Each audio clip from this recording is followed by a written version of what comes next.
we have a new video from Kurzgesagt on climate change called "We Will Fix Climate Change." Now, I believe they've been funded by the Bill and Melinda Gates Foundation.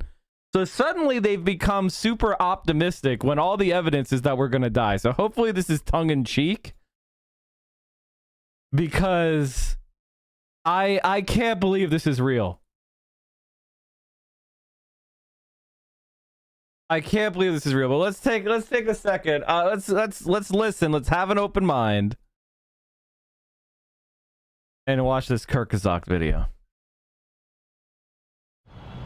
Our home is burning.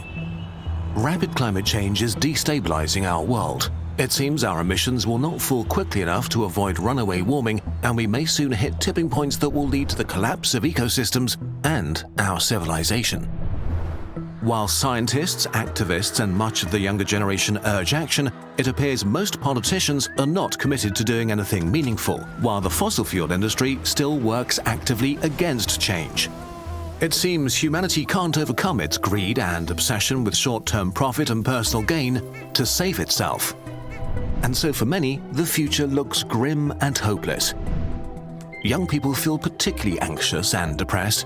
Instead of looking ahead to a lifetime of opportunity, they wonder if they will even have a future, or if they should bring kids into this world. It's an age of doom and hopelessness, and giving up seems the only sensible thing to do. Okay, dude. Liberal!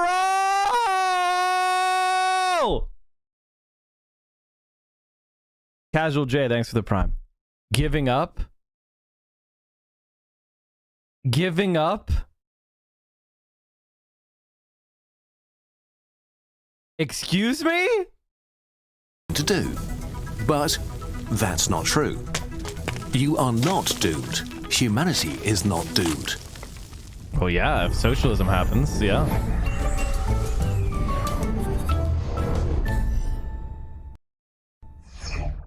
Despite the seriousness of the situation, for years, positive trends have accumulated, and there is finally some good news and a clear path towards our collective climate goals.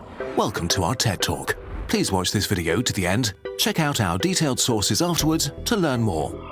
Okay, let's start with the scariest things. Cancelling the apocalypse. Some of the most widely shared stories about climate change are that it is an existential threat, the end of human civilization, and maybe even our own extinction event, and that it's basically unavoidable now. But what does science actually say? As of 2022, the global average temperature has risen 1.2 degrees Celsius compared to pre-industrial times. Limiting warming to 1.5 degrees was the most ambitious goal of the Paris Agreement, but we are not likely to meet it. Already with the warming we have today, hot places will get hotter, wet places wetter, and the risk and strength of extreme weather events increase significantly. Warming beyond 2 degrees makes all of these extremes more extreme. Extreme weather events more common, with more ecosystems under major pressure. Some will not survive. At 3 degrees, significant parts of Earth, especially in developing countries, might become unable to feed their populations. Heat waves will become a major global issue. Large-scale natural systems will break down. The scale and frequency of hurricanes, fires, and droughts will further increase and cause trillions in damage. Poor regions and subsistence farmers will be hit the hardest. Hundreds of millions of people will need to leave their homes. In the 4 to 8 degree range, the apocalypse begins. The hothouse Earth, where things change so quickly that it may become unable to support our large human population, and billions may perish, leaving the rest on a hostile alien planet. A decade ago, for lack of action and perspective, many scientists assumed a 4+ degree world was our future, and a lot of public communication focused on exactly this future path. Luckily, it's much less likely that this version of the apocalypse will come to pass. If current climate policies stagnate, we're likely to end up with warming of around 3 degrees Celsius by 2000. Okay, this is absolutely, totally irresponsible to the point of I actually almost want to stop the video. Okay, because there are 3 projections, and there's, I mean, this is assuming so many things are going to bounce our way to be absolutely ridiculous. And there's no enforcement to make sure it happens. This is ridiculous. For example, CO2 emissions in Africa and India are expected to skyrocket as development increases, especially in countries like Nigeria.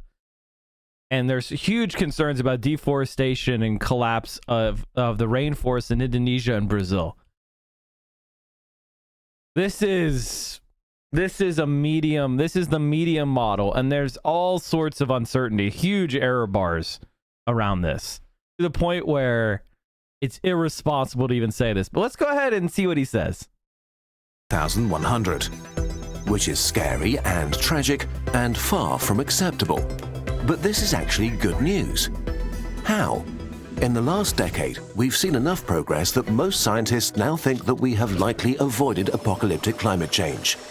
Although substantial risk still remains, we can pretty confidently say that humanity isn't going anywhere. Civilization might have to change, but it will endure. Wow, that's just totally bullshit. That's ridiculously... How can you say something like that?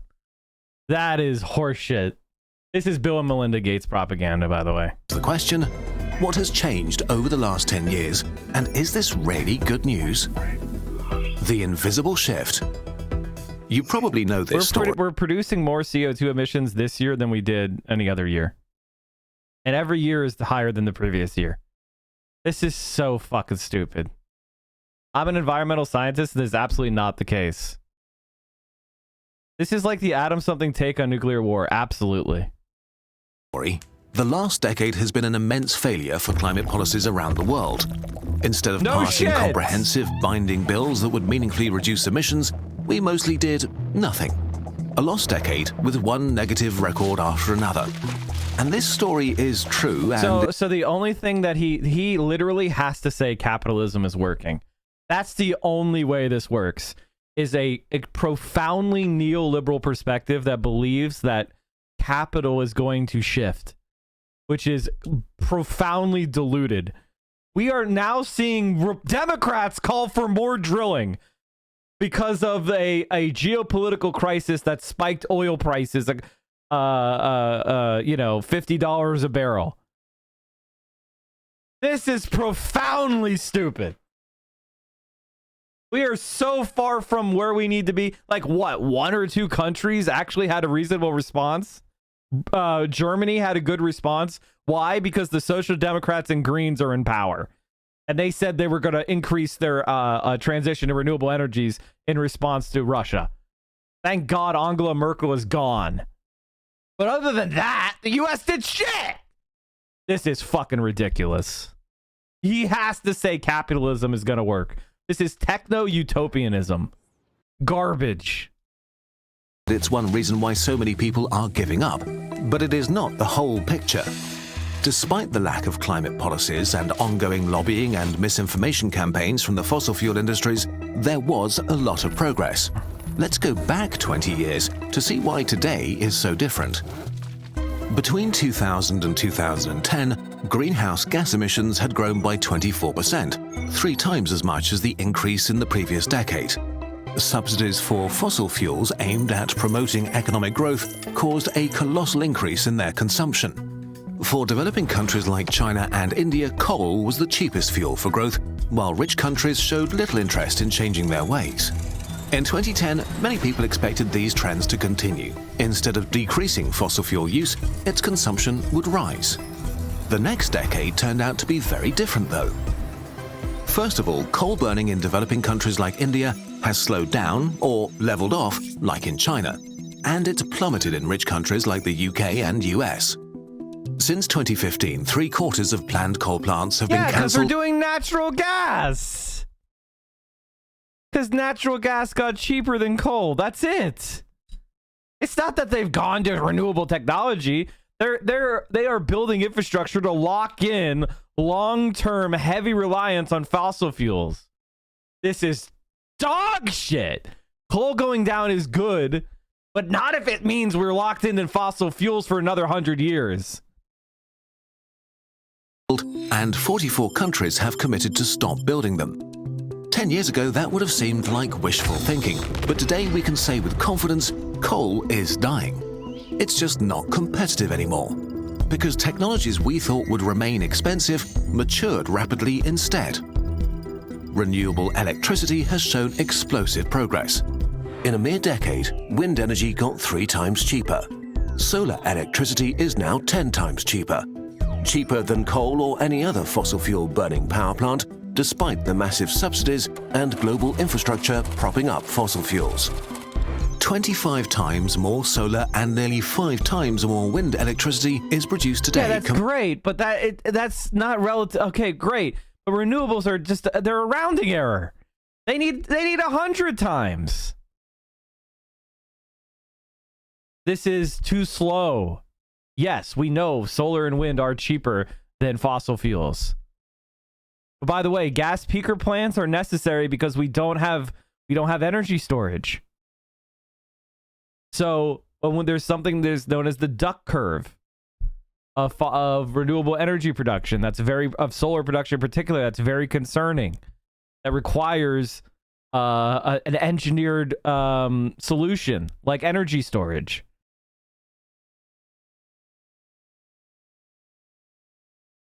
Okay, which is of course not nearly enough.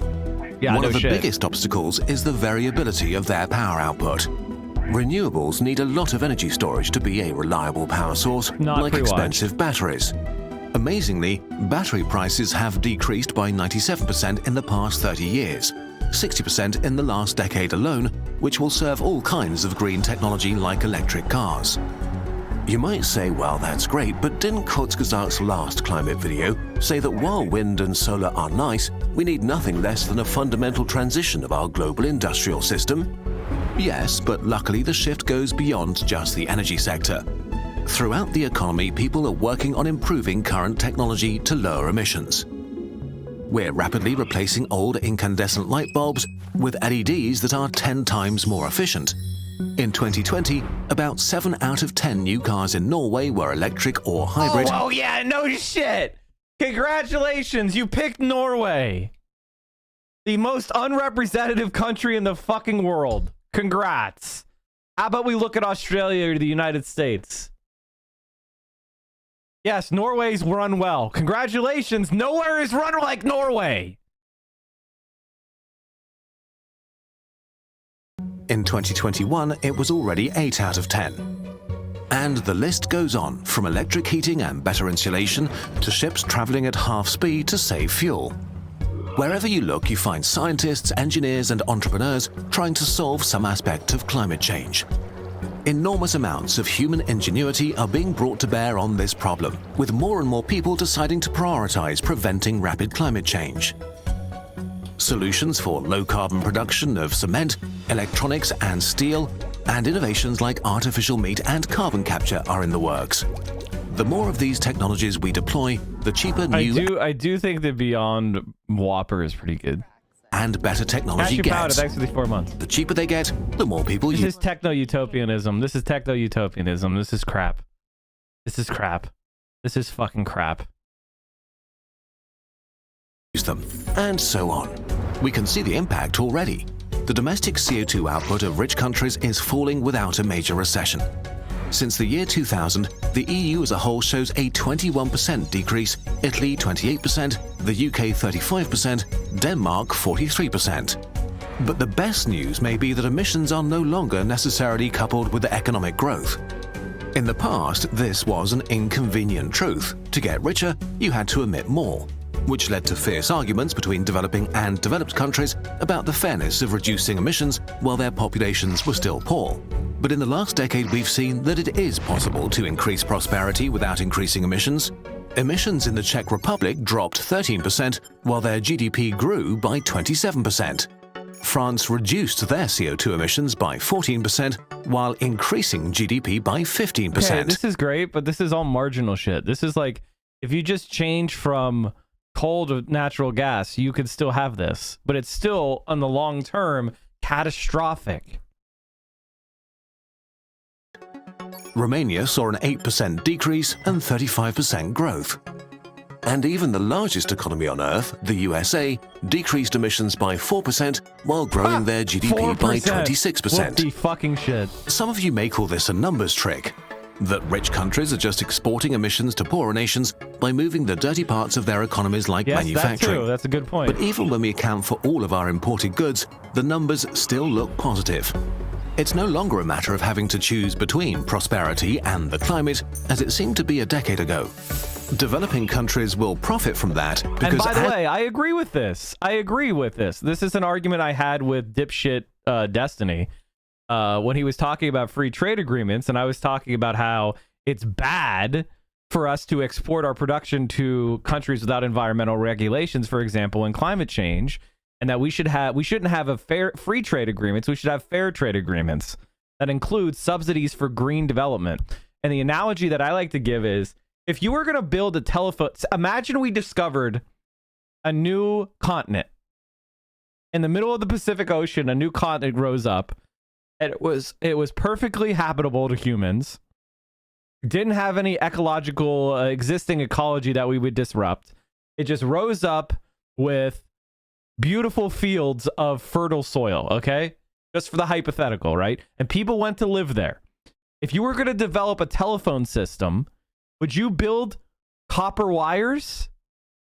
No, you would build advanced 5G, you would build a wireless network. You wouldn't build a old system. Similarly, you wouldn't go and build coal plants. You would go and build advanced renewable energy technologies. There's an alternate path of green development, which is obviously the thing that we should do. But that'll only happen if we subsidize it and enforce it and prevent companies like Exxon weaseling their way into forcing development on something like fossil fuels or nat gas. As rich countries pay for the expensive development of green technologies, they can adopt them more cheaply. Oh, great. Exactly. They can skip most of the high emission phase that today's rich countries went through. We are at the point where not decarbonizing is a bad business decision. And we haven't even really talked about solutions like carbon capture. In 2000... Carbon capture? Oh, God. This is a Bill Gates thing. Didn't really exist. In 2022, that technology does exist and costs around $600 to remove 1 ton of CO2 from the atmosphere. As investment pours in and the technology matures and begins to scale, it's likely that these costs will plummet over the next few decades. So everything's fine then? Well, let's not get carried away. All of these processes are great, but not nearly fast enough. We're still doing way too little, and technology will not magically solve everything. We need to use fewer resources and use them longer, design consumer goods that are repairable and durable, and decrease our energy requirements. We need much better infrastructure, agriculture, and cities. It will still be hard work, especially to get the right policies passed and enacted. But for the first time ever, there are a few trend lines pointing solidly in the right direction. And now imagine if all of this was achieved without proper financial and political support, and despite fossil fuel lobbying. Just think what humanity can do when climate change finally gets the political attention and funding it needs. So is it okay? Oh, that'll never happen. I mean, Bernie Sanders, people make fun of the Green New Deal and the Democratic Party. Nancy Pelosi called it the Green Dream. Where is this magic What the fuck are you talking about? Next level copium. To feel hopeful again. The situation is still dire and serious, so what's the point of focusing on this side of the story? The trap of hopelessness. Climate change can feel overwhelming and make your future seem... hopelessness. We need radical change, including getting rid of capitalism and smashing this system. That's not hopelessness, that's hopefulness. Bleak. The sadness and hopelessness that many people feel is real and very destructive because it causes apathy. Apathy that is only serving the fossil fuel industry that is still delaying change however it can. In a sense, they have weaponized hopelessness. We are now in phase 4 in the public debate about rapid climate change action. Phase 1 was, climate change is not real. Phase 2 was, climate change is real, but not caused by humans. Phase 3 was, climate change may be caused by humans, but it's not that bad. Phase 4 is, climate change is no longer avoidable. We are doomed, and it doesn't matter what we do. If we want the world to change, we first need to believe that change is possible, and we have an abundance of evidence that it is. Changes to our industrial system are gaining momentum. Technology gets better and cheaper. Climate change has become a key issue in most free elections. As more and more younger people move into influential positions, they prioritize climate change and work on new solutions. In 2022, most governments not only acknowledge it, but set their own net zero goals in democratic and autocratic countries. The results of years of fighting a steep uphill battle are now clearly visible. The pressure needs to keep increasing to make sure that the promises made today are actually kept. Climate doomerism is the equivalent of giving up, even though you can still prevent not just the worst case, but also mitigate most of the bad things, make changes in time to adapt better, and prevent the poorest from suffering. Obviously, all of this is important, but we're not on track to do it. We're not on track to do it. This is just diluted. We need radical shifts, which means, like, you know, in America, politically, we are so far from doing what he says needs to be done, it's not even fucking funny. That is why hopelessness and apathy are so dangerous. If the last, in many ways, wasted decade has shown anything, then it's that progress is being made, and that dire scenarios are just predictions, not our sealed fate. As of 2022, based on current global policies, we will end up in a 3 degrees world. Now it's our job to yet again prove the predictions wrong, First of all, that could easily be underestimating. This is ridiculous. I can't believe he's saying that with such a definitive point. That is absolutely ridiculous. The error bars on that are huge. And urgent things are, to turn that 3 degrees into a 2 degrees and then see where we can go from there. For that, we need hope.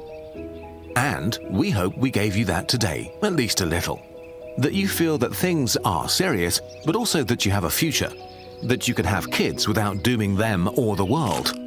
That taking action today... Mike, someone on Twitter told me that PA doesn't hold democratic elections and everyone who wants Fetterman won't be able to vote for him. Why? It's a closed primary, but other than that... What? Does he have a genuine semblance of why? He's the front runner. He's the front runner. What? Does that front runner mean he's going to win?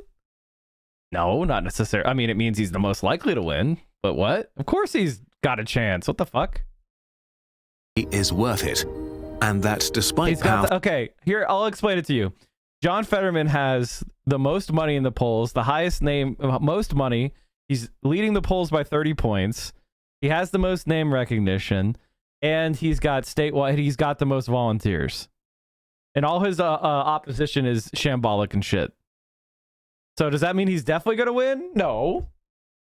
The Democratic Party could do another centrist Voltron, but he's in a good shape. Industries doing everything to delay it, society is changing. If you need a more concrete roadmap of what you can do personally, we're working on a follow-up video to talk about that in greater detail. Yeah, I can't wait. Doomerism, inactivity, and weaponized hopelessness are the only trump cards left for the powers that don't want change. Don't let them win. We're still excited about the future, and we think one of the best things you can do to keep your optimism and curiosity up is to learn new things. If you don't know where to start, our friends from brilliant.org have got you covered. This video just pissed me off. Like, I'm not a climate doomer. I'm not a climate doomer by any means. But, like, I think this is irresponsible and wrong. From a different perspective, go to brilliant.org/nutshell and sign up for free. And there's an extra perk for Kurzgesagt viewers. The first 200 people to use the link get 20% off science, and we love you a call.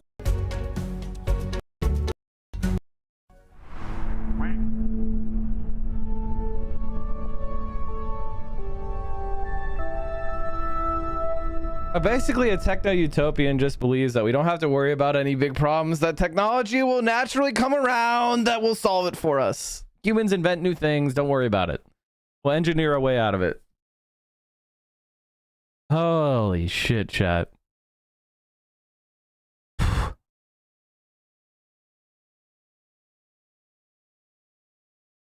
Check out this graph of future ice levels in the Arctic. It basically shows us hitting zero ice in 2027 or earlier. A BOE event is a global catastrophe. It is almost inevitable at this point. The second picture of the album is a graph.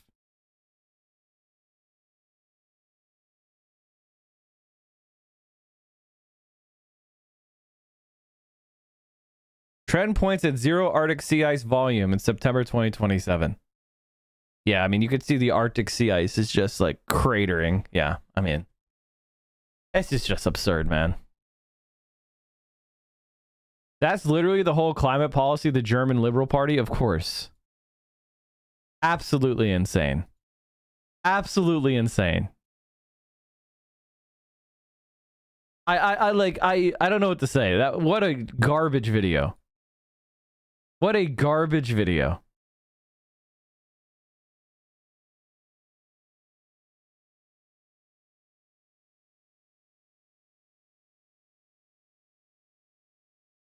Like, I can't even believe it's real.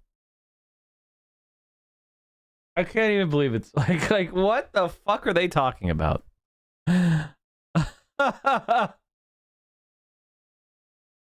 Well, thankfully, chat, let's link up the one chatter that was talking about John Fetterman and the climate crisis. You can debug this entire video with the global CO2 emission graph alone. Yeah. Yeah. Yeah. Here's Connor Lamb trying to take some pictures with some supporters.